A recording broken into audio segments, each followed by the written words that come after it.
দেখুন, গাববেরিয়ার যে রাস্তা অবরোধ, আমতলা বাড়ির রোড, এটা একটা দীর্ঘদিনের রাস্তার দুটো সাইড খুলে রেখেছে পিএইচ পাইপ লাইন পাতার জন্য। এবং আমরা জানি পাইপ লাইন পাতা হয়, তারপরে আবার তাদের একই সঙ্গে রিপেয়ারের কন্ট্রাক্টই থাকে, তারা সঙ্গে সঙ্গে করে থাকে। কিন্তু দীর্ঘদিন এই অবস্থায় পড়ে আছে 6 থেকে 8 মাস। দুটো সাইড এমন অবস্থা হয়ে আছে, সেখানে খোঁড়া হয়েছে, সাইডে যে ইটগুলো ছিল তুলে নিয়ে যাওয়া হয়েছে। এবং দীর্ঘদিন ধরে স্কুলের ছেলেমেয়েরা যাচ্ছে প্রতিনিয়ত, সেখানে কেউ সাইকেল নিয়ে পড়ে যাচ্ছে, চোট হচ্ছে, অল্পের মধ্যে হয়ে যাচ্ছে, কিন্তু বড় ধরনের কিছু হয়ে গেলে তখন তো তার ড্রাইভার কে নেবে।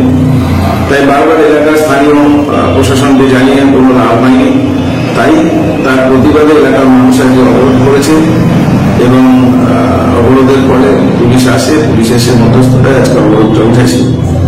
তো আমি বলবো যে প্রশাসন এখানে পিএইচির কোনো ভূমিকা দেখতে পাচ্ছে না, এটা রিপেয়ার করবে কিনা, এবং পিডব্লিউডি তাদের ভূমিকা, পিডব্লিউডি রাস্তা, তাদের কোনো হেল্পরোল নেই যে যারা যখন তাদেরকে রাস্তা করার পারমিশন দিচ্ছে তারপরে তাকে কতদিনের মধ্যে রাস্তাটাকে আবার তৈরি করতে হবে, তার কি বাইন্ডিং নেই, তার কি বিষয়টা নেই, নাকি সব কাটমানিতে চলে যাচ্ছে।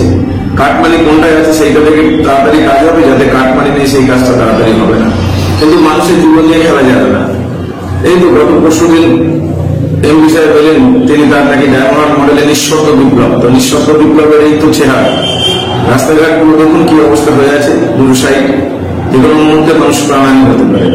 আপনি চলে যান না নেবরগত রোড, সেটা কাজ হচ্ছে, টাকা স্যাংশন হয়ে গেছে, বছর ঘুরে গেল, কাজ হচ্ছে তো ভীমাতা যান বিষ্ণুপুর এলাকা, যেখানে এমপি সাহেব প্রোগ্রাম করে গেলেন, তো তার কাছে কি কেউ পৌঁছায়নি এই পরিস্থিতিটা?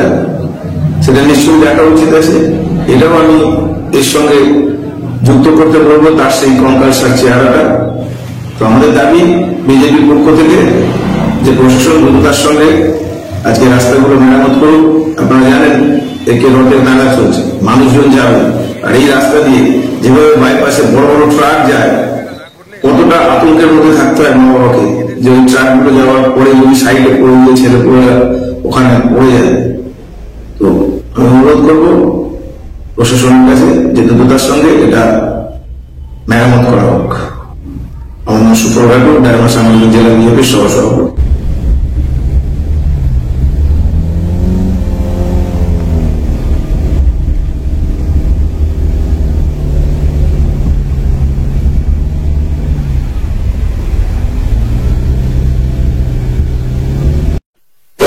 এমনই তাজা ও গুরুত্বপূর্ণ খবর পেতে খবর সন্ধান চ্যানেলটি সাবস্ক্রাইব করুন এবং নোটিফিকেশন পেতে বেল আইকনটি টিপুন।